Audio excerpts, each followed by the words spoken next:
Pilato no era un hombre que dudara.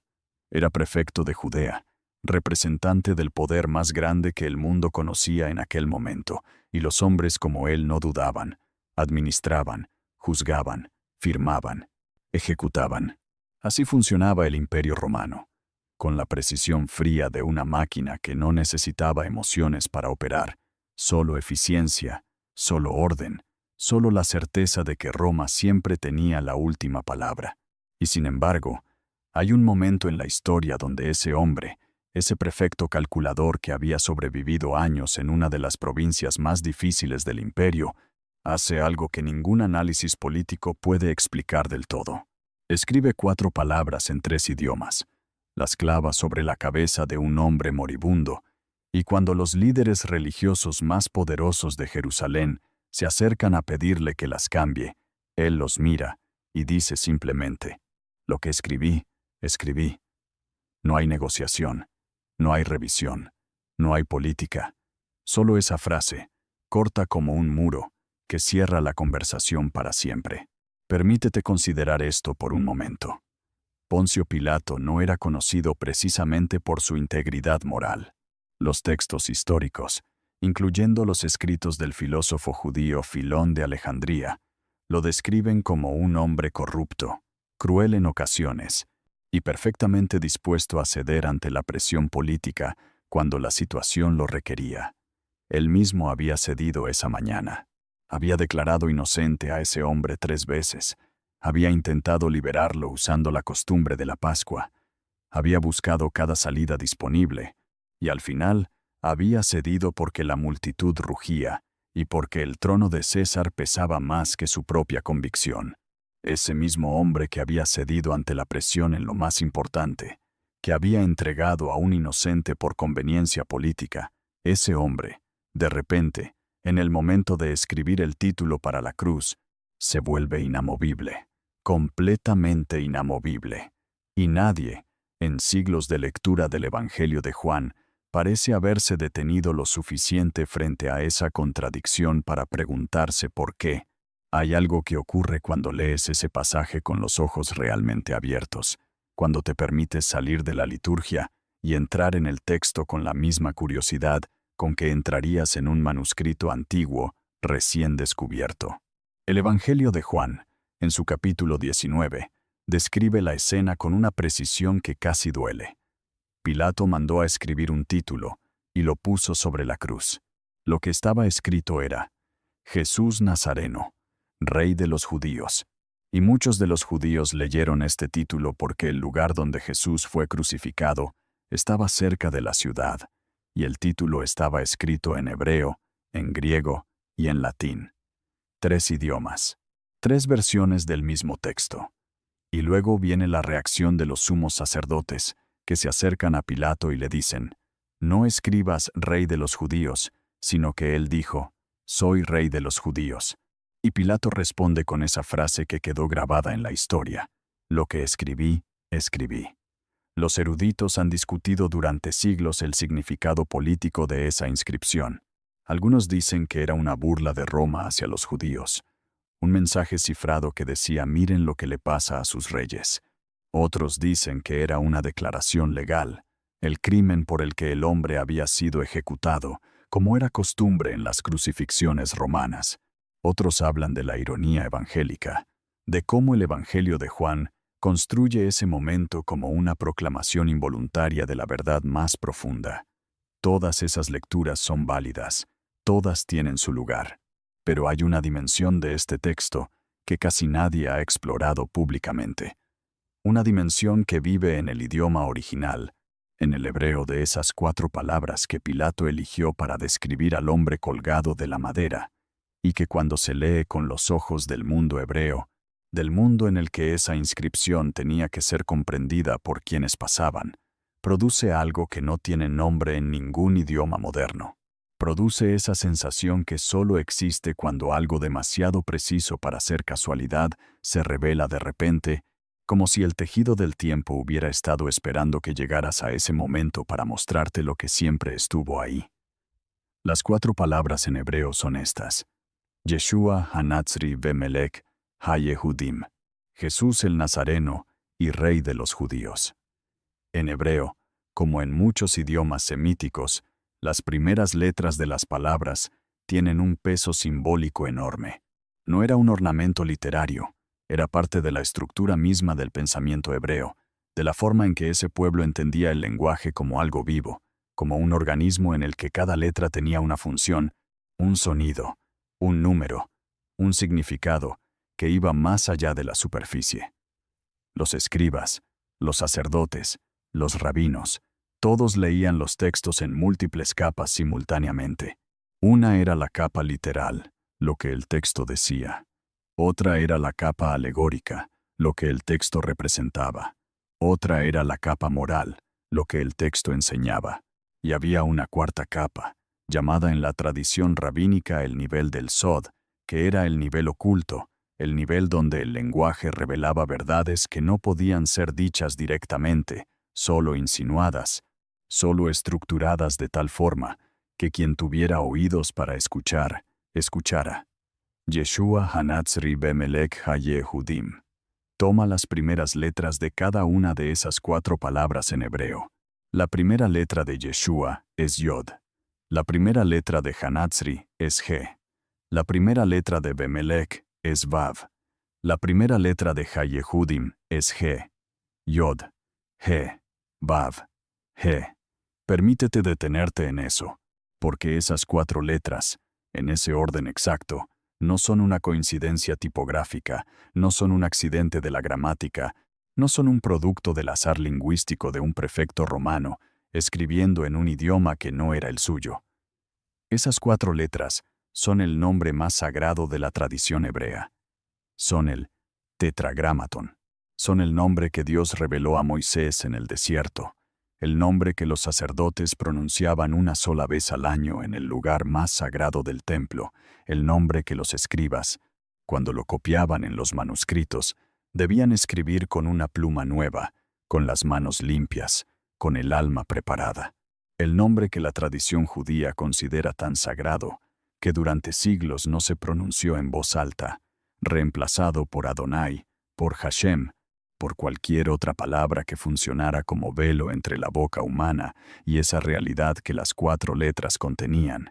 Y ese nombre aparece en el título de la cruz, escrito por Pilato, escrito en 3 idiomas, pero solo visible en uno, visible en el hebreo, visible para los sacerdotes que se acercaron a leerlo, para los judíos que pasaban cerca del lugar porque estaba cerca de la ciudad, como dice el texto con esa precisión casi calculada, visible para exactamente las personas que sabían lo que significaban esas 4 letras. Y cuando los sumos sacerdotes se acercan a Pilato y le piden que lo cambie, cuando le dicen, no escribas así, sino de otra manera, cuando ponen toda la autoridad religiosa de la institución más poderosa de Jerusalén en esa petición, Pilato, ese hombre que había cedido en todo lo importante esa misma mañana, dice, lo que escribí, escribí. No voy a pedirte que aceptes ninguna interpretación teológica sobre este momento. Lo que quiero es que habites ese espacio por un instante, que sientas el peso de lo que está ocurriendo en ese texto, porque hay algo en la estructura de la narrativa de Juan que no se puede explicar únicamente con las herramientas de la crítica literaria o del análisis histórico-político. Juan era judío. Escribía para una audiencia que incluía judíos y gentiles que conocían el contexto hebreo. Y cuando eligió narrar ese episodio específico, cuando eligió preservar esa conversación entre los sacerdotes y Pilato, cuando eligió registrar la respuesta de Pilato con esa exactitud, sabía lo que estaba dejando en el texto. Sabía lo que quien leyera esas 4 palabras en hebreo encontraría. Sabía que el nombre estaba ahí. Imagina por un momento la escena desde la perspectiva de los sumos sacerdotes. Son hombres educados en la Torá desde la infancia. Conocen el hebreo no como un idioma de uso cotidiano, sino como un idioma sagrado, el idioma de las Escrituras, el idioma en el que Dios había hablado.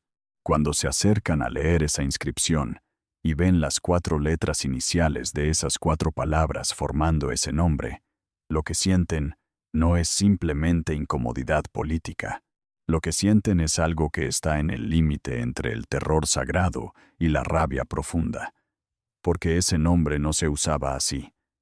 Ese nombre no se ponía sobre una cruz. Ese nombre no se exhibía en una ejecución pública para que cualquier persona que pasara pudiera leerlo. Ese nombre vivía en el interior del Santo de los Santos, en el susurro del sumo sacerdote en el día de la expiación, en los rollos más cuidadosamente preservados.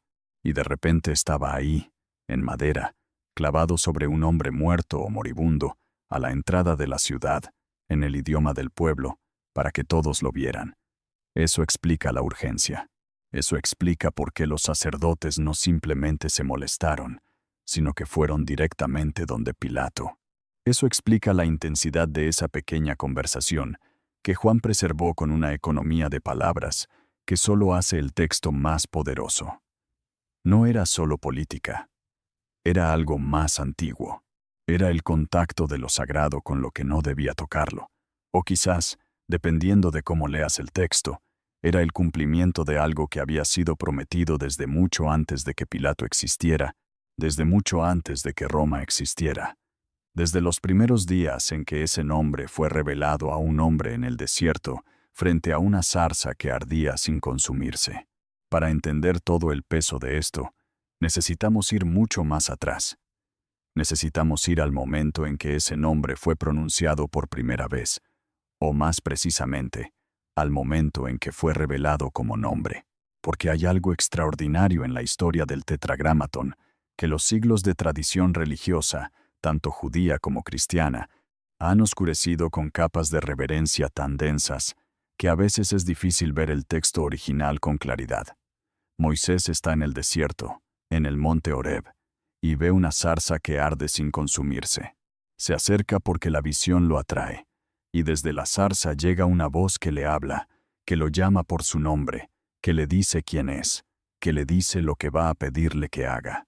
Y Moisés, que es en ese momento un hombre de 80 años que ha pasado 40 de esos años como pastor en el desierto después de huir de Egipto, Moisés hace una pregunta que parece sencilla, pero que en realidad es una de las preguntas más profundas del texto bíblico entero. Le dice a la voz: «Mira, si voy a los hijos de Israel, y les digo que el Dios de sus padres me ha enviado, y ellos me preguntan cuál es su nombre, ¿qué les digo?». Aquí quiero que observes algo importante.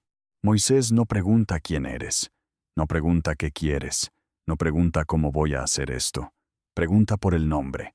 Y esa pregunta tiene un contexto cultural que el lector moderno casi siempre pasa por alto. En el mundo antiguo del Medio Oriente, y específicamente en el mundo hebreo, el nombre no era una etiqueta arbitraria.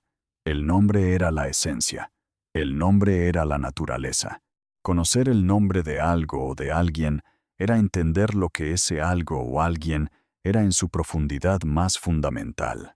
Los sacerdotes egipcios, con quienes Moisés había crecido porque fue criado en la corte del faraón, creían que conocer el nombre verdadero de un dios era acceder a su poder. Y en la tradición hebrea, aunque la comprensión era diferente, el nombre de Dios tampoco era un accidente sonoro. Era una revelación de naturaleza. La respuesta que llega desde la zarza es una de las frases más estudiadas, más debatidas y más profundas de todo el texto bíblico. En el hebreo original, la respuesta es Eye Asher Eye. La traducción más común es Yo soy el que soy. Pero esa traducción, aunque válida, captura solo una de las dimensiones de esas tres palabras. El verbo hebreo Ayah, del que viene Eye, no tiene la rigidez temporal del verbo español ser. En hebreo, el ser y el estar y el llegar a ser están contenidos en el mismo campo semántico. Eye Asher. Eye podría ser traducido igualmente como yo soy el que soy, o como yo seré lo que seré, o como yo estoy siendo lo que estoy siendo, o como yo siempre estaré siendo lo que siempre he sido. La indeterminación no es una debilidad del idioma, es la respuesta misma. Es decir, no puedes ponerme dentro de ninguna categoría que ya tengas. No puedes compararme con ningún Dios que ya conozcas. No puedes usar los marcos que tienes para entender lo que soy. Yo soy la fuente misma del ser. Y el nombre que te doy para decirlo no es una descripción, sino una aproximación. Y luego viene el tetragramatón. Justo después de esa declaración, en el mismo texto del Éxodo, Dios le dice a Moisés: Así dirás a los hijos de Israel: YH, el Dios de vuestros padres, el Dios de Abraham, el Dios de Isaac y el Dios de Jacob, me ha enviado a vosotros. Este es mi nombre para siempre, y este es mi memorial de generación en generación. Yod, He, Vav, He. 4 letras que en la pronunciación original, que los siglos han oscurecido hasta hacerla inaccesible, contenían ese mismo campo semántico del verbo Aya, el ser en todas sus formas temporales simultáneamente, el presente que incluye el pasado y el futuro, la existencia que no tiene exterior, que no tiene antes ni después, que simplemente es. Este es mi nombre para siempre, eso dijo el texto. Este es mi memorial de generación en generación. Y durante siglos, ese nombre fue central en la práctica religiosa de Israel. Los salmos están llenos de él. Los profetas lo usaban con una naturalidad que hoy nos cuesta imaginar, porque para ellos no era una palabra demasiado santa para pronunciar, era el nombre de alguien con quien tenían una relación. Jeremías hablaba con él en el templo y en el campo. Isaías lo veía en visiones que lo dejaban sin fuerzas. Habacuc le reclamaba desde la desesperación. El Salmo 22 lo llama con un grito que empieza con un abandono y termina con una proclamación. Ese nombre vivía en el lenguaje cotidiano de la fe, no encerrado en el silencio de la reverencia, sino activo, pronunciado, invocado, cantado. El momento en que el nombre comenzó a desaparecer del lenguaje hablado no es fácil de fechar con precisión, pero los historiadores y los eruditos del texto hebreo ubican el proceso en los siglos posteriores al exilio babilónico y con mayor claridad en el período del Segundo Templo, aproximadamente entre el siglo V antes de la Era Común y el siglo I. En ese largo proceso, la reverencia hacia el nombre fue creciendo hasta convertirse en una práctica de silencio. Los escribas seguían escribiéndolo en los manuscritos, pero con cada vez mayor cuidado ritual. Los lectores, al encontrarlo en el texto, comenzaron a sustituirlo por Adonai, que significa mi Señor, o por Hashem, que significa simplemente el nombre. Y cuando llegó el momento de hacer la primera gran traducción de las escrituras hebreas al griego, la Septuaginta, los traductores eligieron reemplazar el tetragramatón por Kyrios, Señor, la misma palabra que usaban para dirigirse a personas de autoridad. Aquí quiero que observes algo importante. Ese proceso de sustitución, que comenzó con la intención de proteger lo sagrado, tuvo una consecuencia que nadie planificó completamente. Cuando el Nuevo Testamento fue escrito principalmente en griego, y el tetragramatón ya no estaba presente en los textos griegos del Antiguo Testamento que los autores del Nuevo Testamento citaban. El nombre había sido reemplazado por Kyrios, Señor. Y cuando Jesús, o Pablo, o cualquier otro autor del Nuevo Testamento citaba las Escrituras o hablaba de Dios, usaban ese vocabulario griego que ya era el vocabulario disponible. El nombre que había sido central durante siglos había quedado detrás de un velo de reverencia tan grueso que para muchos lectores de las generaciones siguientes simplemente había desaparecido. No lo borraron con maldad, lo cubrieron con amor. Pero el efecto fue similar. Y sin embargo, en ese momento específico, en esa mañana específica en Jerusalén, en el año que los historiadores calculan con aproximaciones que van del 30 al 33 de la Era Común, un funcionario romano que no conocía ni la Torá, ni la tradición, ni el peso sagrado de esas 4 letras, tomó un tablón de madera y escribió en él 4 palabras en hebreo que comenzaban con Yod, He, Vav, He, y lo clavó sobre la cabeza del hombre que había sido condenado. Y cuando le pidieron que lo cambiara, dijo que no. Lo que escribí, escribí. Permítete considerar la dimensión histórica de ese momento. El templo de Jerusalén todavía existía. El sistema sacerdotal todavía funcionaba. El sumo sacerdote, Todavía entraba al Santo de los Santos en el día de la expiación y pronunciaba el nombre en el único contexto en que se permitía pronunciarlo. La tradición aún estaba viva. Y en ese contexto, en esa ciudad, en ese año, el nombre aparece en público, exhibido, visible, sin reverencia, sin ritual, sin velo, sobre una cruz que estaba cerca de la ciudad, para que todos pudieran verlo, para que los sacerdotes que controlaban ese nombre con tanto cuidado pudieran leerlo al pasar, para que los peregrinos de la Pascua, llegados desde todas las partes del mundo judío, pudieran verlo escrito sobre ese hombre. La teología cristiana ha leído este momento de muchas maneras a lo largo de los siglos. Algunos padres de la Iglesia veían en la inscripción en 3 idiomas, hebreo, griego y latín, un símbolo de la universalidad del mensaje, para el pueblo de la promesa, para el mundo de la cultura y para el mundo del poder. Otros leían la negativa de Pilato a cambiar el texto como una señal de la soberanía divina, que usaba incluso a sus adversarios para proclamar verdades que ellos mismos no comprendían. Y esa última lectura se conecta con algo que el texto bíblico hace repetidamente, algo que corre como un río subterráneo desde el Génesis hasta el Apocalipsis, y que podría resumirse así: Dios habla a través de lo que no controla. Piensa en Balaam. Eso es exactamente lo que ocurre en la historia de ese profeta moabita que aparece en el libro de Números. Balac, rey de Moab, lo contrata para maldecir a Israel.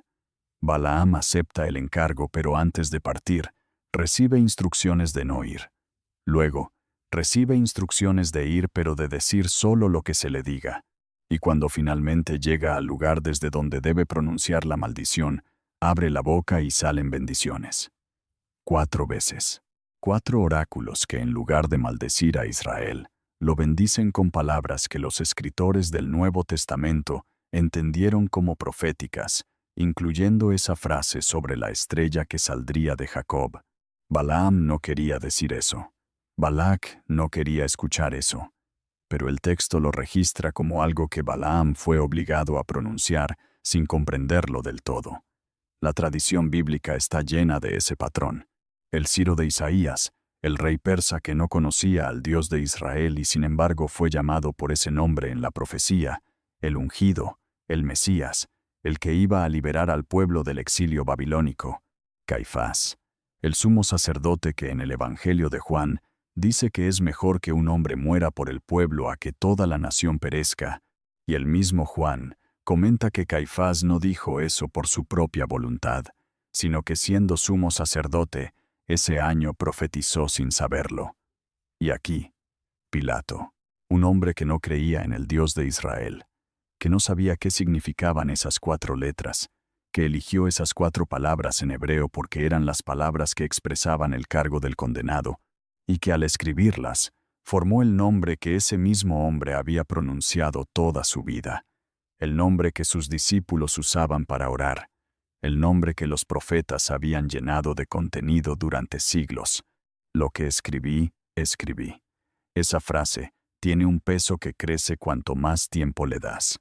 Porque en el contexto de todo esto que hemos explorado, esa negativa de Pilato a revisar la inscripción no es solo un momento de terquedad política, no es solo un pequeño acto de orgullo herido de un funcionario que no quería ceder ante la presión religiosa. Es el cierre de algo, es la puerta que se cierra y no se vuelve a abrir. Es el sello sobre un texto que, en el idioma donde el nombre era visible, decía algo que ningún decreto humano podía deshacer. Y aquí quiero llevar la reflexión hacia algo que muchos creyentes, tanto judíos como cristianos, han sentido, pero quizás no han podido articular del todo. Cuando lees la Biblia en su idioma original, cuando te acercas al texto hebreo sin los filtros de siglos de traducción y de tradición institucional, encuentras algo que las traducciones no siempre pueden capturar. Encuentras un lenguaje que funciona en múltiples capas simultáneamente, que es literal y simbólico al mismo tiempo, que tiene una coherencia interna que trasciende la capacidad de cualquier ser humano de planificar. Los escritores de los distintos libros de la Biblia Estaban separados por siglos, por culturas, por idiomas, por circunstancias históricas completamente distintas.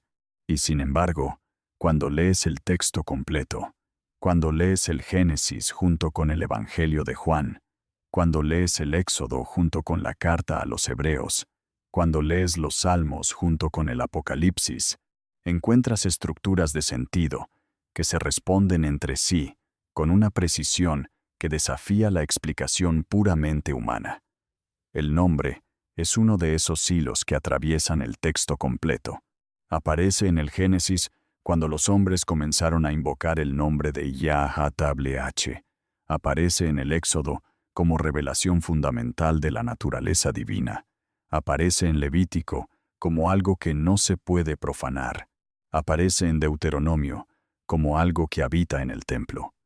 Aparece en los Salmos como refugio, como fortaleza, como el nombre sobre el que se construye la confianza.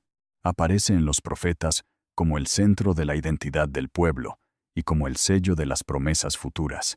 Y luego, en el momento más oscuro de la historia del pueblo, que custodió ese nombre aparece sobre una cruz, escrito por un extranjero, visible para todos, imposible de borrar, porque el hombre que podía borrarlo decidió no hacerlo. Hay una frase de Jesús en el Evangelio de Juan que adquiere una dimensión completamente diferente cuando la lees a la luz de todo esto. En el capítulo 17, en la oración que Jesús pronuncia justo antes de ser arrestado, dice: Padre, he manifestado tu nombre a los hombres que me diste del mundo. Tuyo eran, y me los diste, y han guardado tu palabra. Y más adelante en la misma oración dice: les he dado a conocer tu nombre, y lo daré a conocer aún. El nombre, no los atributos, no las características, no las propiedades filosóficas. El nombre.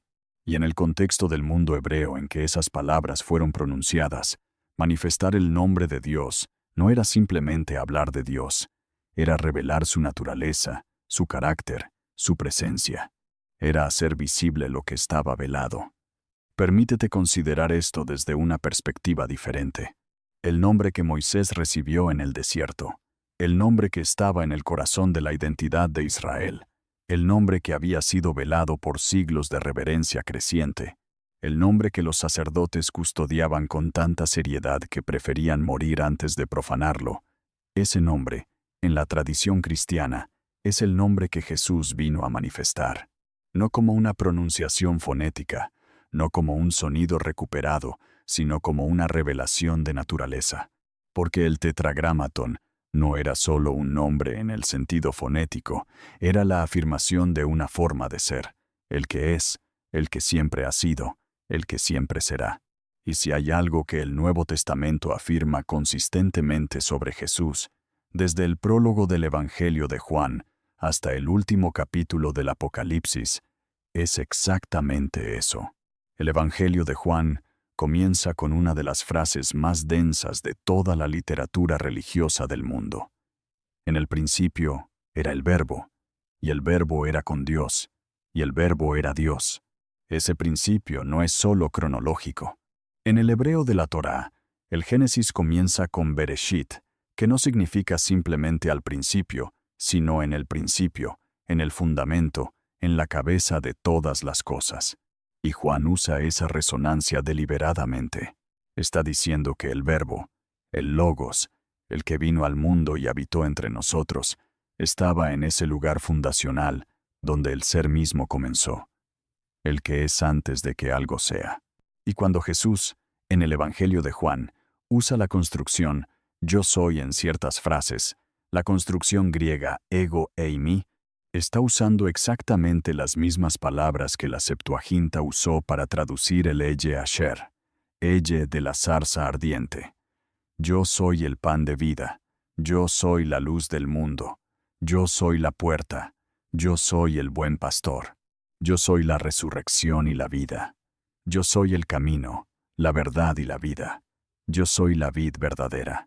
Y hay un momento en el capítulo 8 del Evangelio de Juan donde esa conexión se hace tan explícita que los líderes religiosos que estaban debatiendo con Jesús tomaron piedras para apedrearlo. Jesús les había dicho: «Vuestro padre Abraham se regocijó de ver mi día, y lo vio y se alegró». Y ellos le respondieron: «Ni 50 años tienes, y has visto a Abraham». Y Jesús les dijo: en verdad os digo, antes de que Abraham fuera, yo soy. Ego eimi. Antes de que Abraham existiera, yo soy. No yo fui, sino yo soy. La frase que la Septuaginta usó para traducir la revelación del nombre divino en el Éxodo. Y el texto dice que en ese momento tomaron piedras para tirárselas, porque comprendieron exactamente lo que él estaba diciendo. Cuando lees el episodio de la inscripción en la cruz a la luz de todo este contexto, lo que ves no es solo un detalle curioso de la narrativa de la pasión. Lo que ves es el cierre de un arco que comenzó mucho antes. El nombre que fue revelado en el desierto a Moisés. El nombre que fue custodiado por siglos de tradición sacerdotal.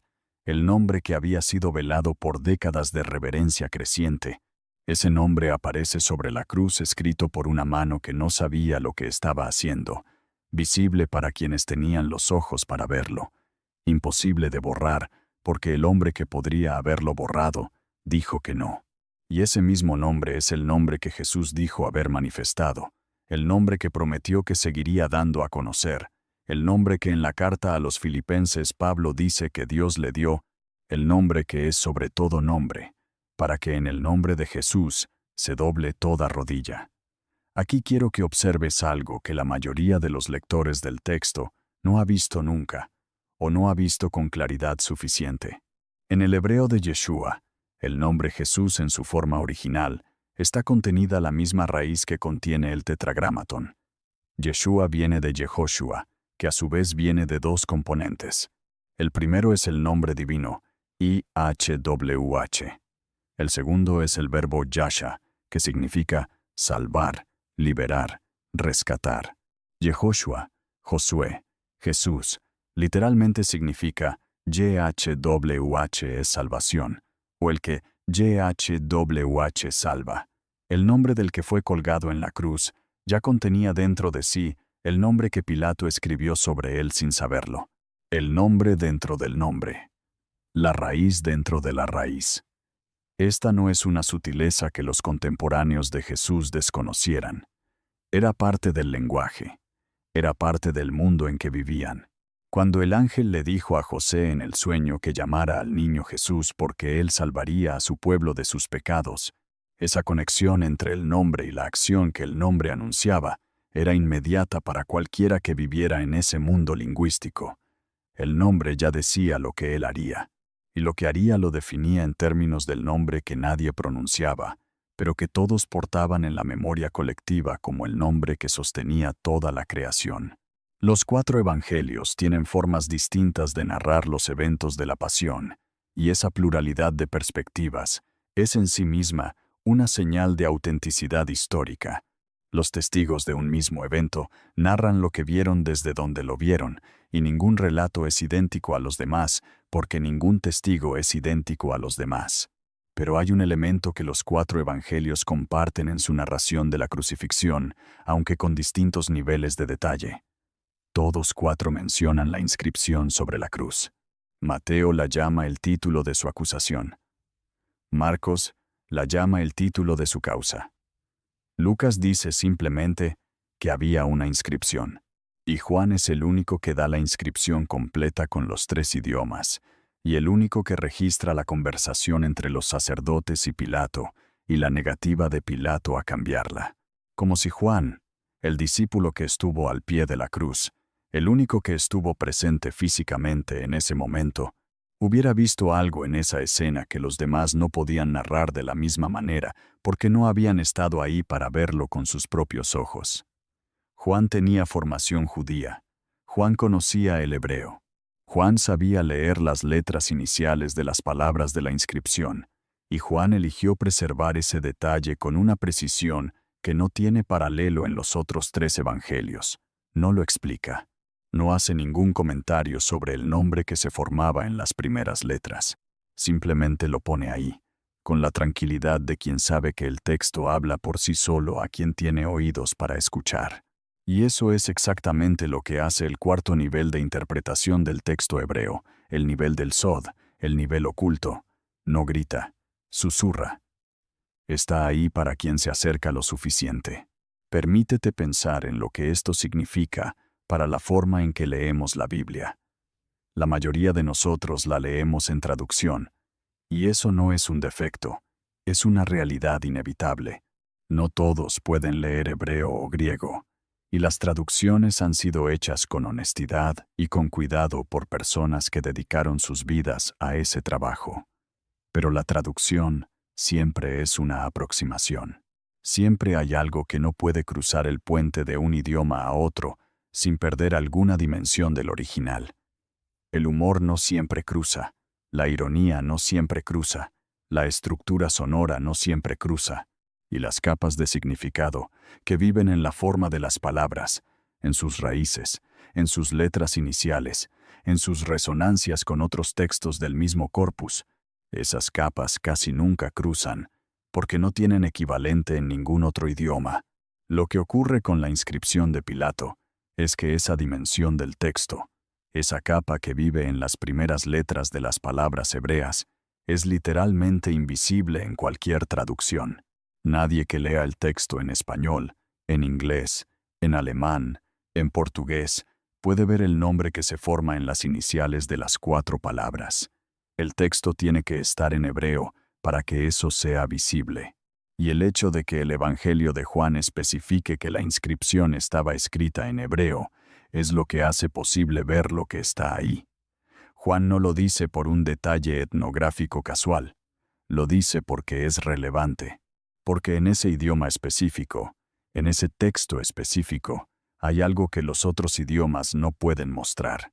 Esta es una de las razones por las que el estudio del texto bíblico en sus idiomas originales, aunque no sea algo que todos puedan hacer, merece ser tomado en serio. No para complicar la fe, no para hacer del acceso a la verdad algo reservado para especialistas, sino porque el texto es más rico de lo que cualquier traducción puede capturar, y esa riqueza no es arbitraria, es coherente, es estructural. Es el tipo de coherencia que solo puede existir si hay una inteligencia detrás del texto que trasciende la suma de todas las inteligencias individuales que lo escribieron. Y aquí llegamos a algo que va más allá del episodio específico de la crucifixión, algo que este momento de la inscripción ilustra pero que se encuentra a lo largo de todo el texto bíblico. La Biblia no es un libro que pueda leerse de una sola vez y agotarse. Es un texto que tiene la cualidad extraña de hacerse más profundo cuanto más tiempo le das. Los mismos pasajes que leíste en la infancia te dicen algo diferente cuando los lees 20 años después. Los textos que creías comprender por completo revelan una dimensión que no habías visto cuando los acercas a la luz de un detalle histórico que no conocías, de una conexión lingüística que se abre de repente, de una pregunta que hiciste sin saber que la Biblia ya tenía la respuesta. El nombre sobre la cruz es un ejemplo de esa profundidad.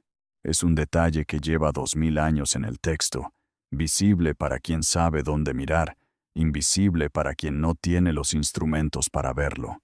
No fue puesto ahí por los sacerdotes, no fue puesto ahí por los discípulos de Jesús. No fue puesto ahí por ningún teólogo que quisiera construir un argumento. Fue puesto ahí por Pilato, que no sabía hebreo lo suficientemente bien como para haber calculado eso, o que si lo sabía, nunca pensó en esa dimensión de lo que estaba escribiendo.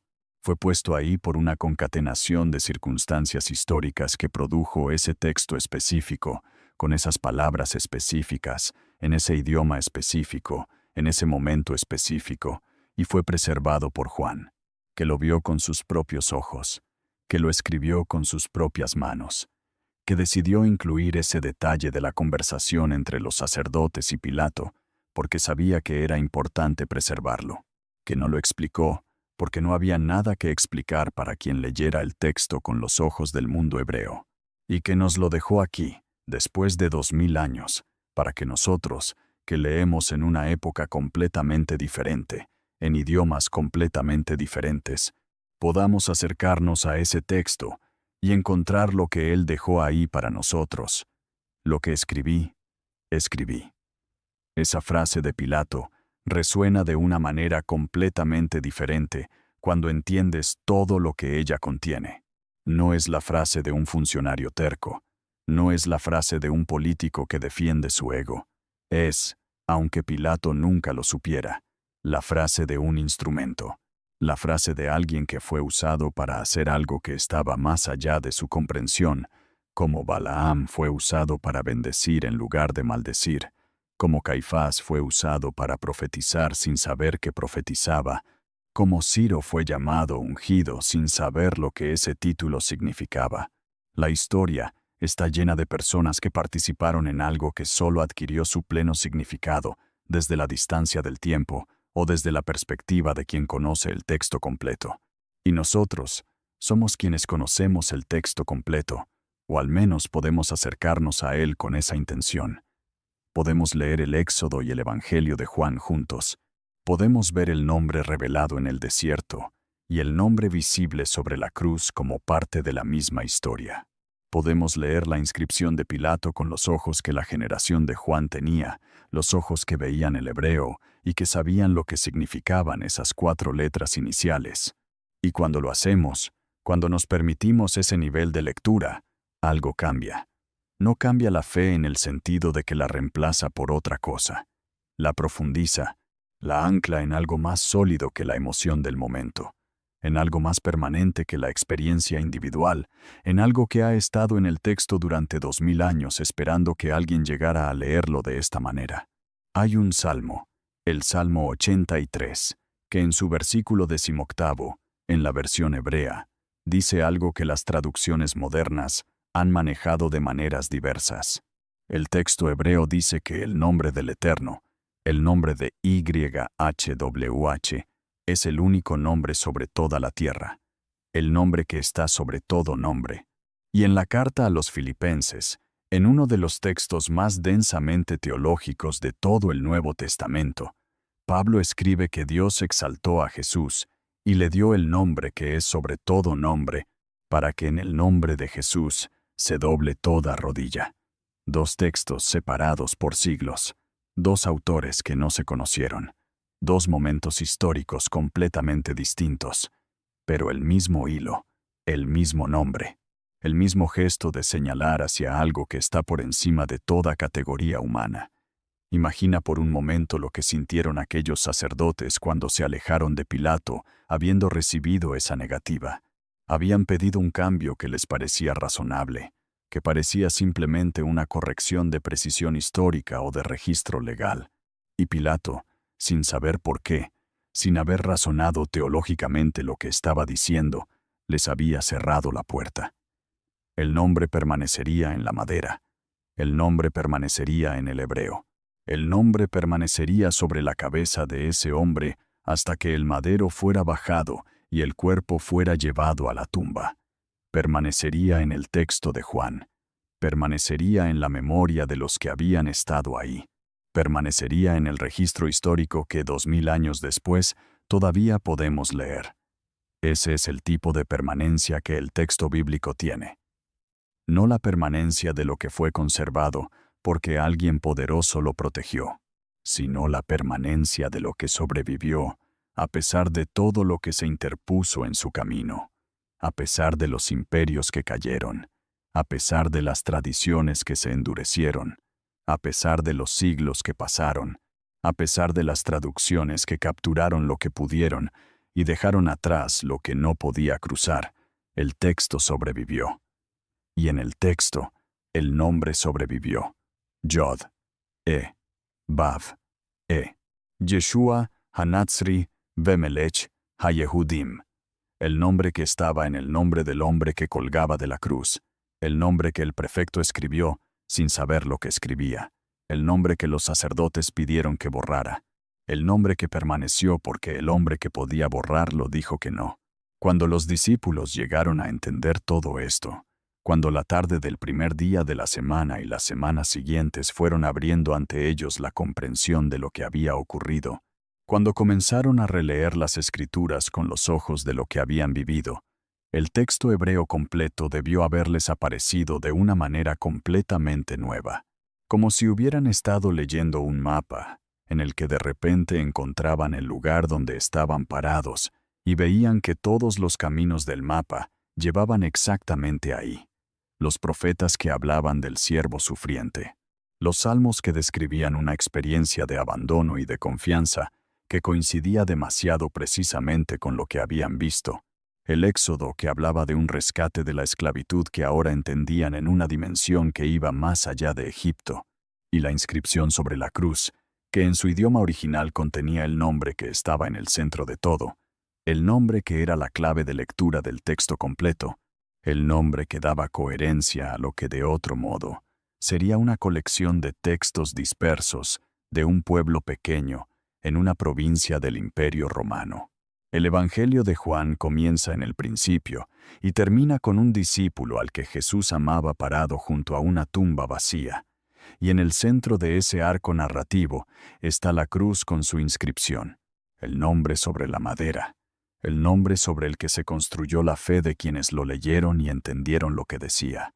El nombre que la tradición ha custodiado con reverencia durante siglos, a veces tanto que lo ha velado en lugar de revelarlo, pero que nunca ha podido desaparecer del todo, porque está demasiado profundamente tejido en el texto para ser removido sin deshacer el texto mismo. Y eso es lo que quiero dejarte hoy, no una conclusión teológica cerrada, no un argumento que resuelva todas las preguntas, sino una invitación.